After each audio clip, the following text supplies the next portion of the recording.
Ya, Sat, ada satu pertanyaan ini. Ini kalau misalnya ada seorang perempuan nih, dia lagi ibadah haji, tapi di tengah-tengah ibadah haji itu ternyata dia haid.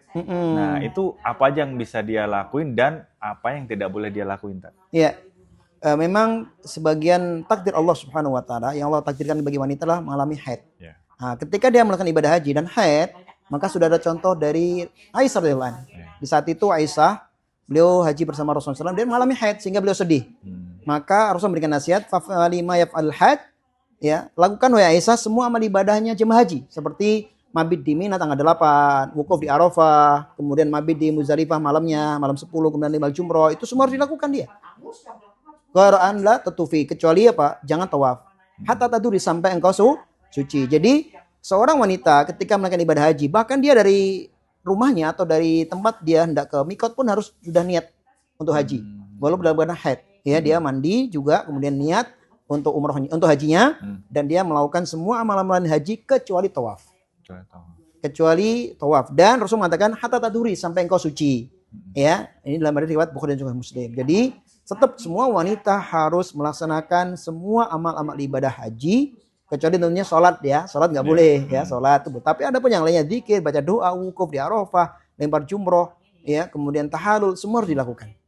Ya, kecuali hanya tawaf saja. Wallahu a'lam bishawab. Jadi kalau misalnya tadi dia masih haid, Tat, ya, dia nunggu sampai suci dulu.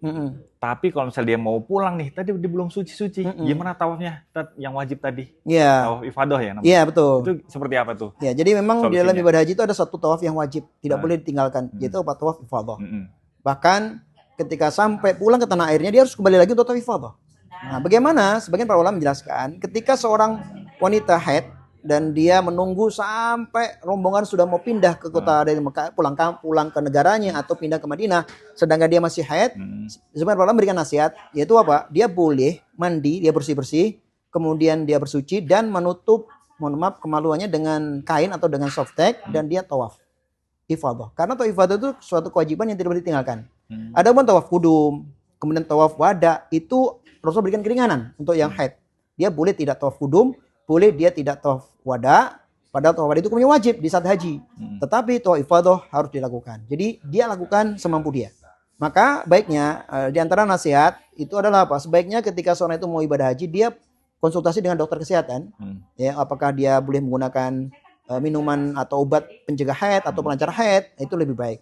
Bahkan di Mekah Madinah pun, di apotek Mekah itu ada sebagian apotek yang dia punya obat, dia sekali suntik, itu pagi suntik, sore udah berhenti. Nah, tentunya syaratnya, Romo menjelaskan ada 2 syarat. Pertama, tidak membahayakan kesehatan dia. Itu yang pertama. Yang kedua, tidak menghalangi atau mencegah kehamilan. Ya, maka kalau 2 ini tidak masalah, maka silahkan menggunakan obat. Itu sebagai nasihat para ulama. Membolehkan. Oh, membolehkan. Iya. Wallahu a'lam bishawab. Iya, oke. Terima kasih. Umroh murah, servis mewah.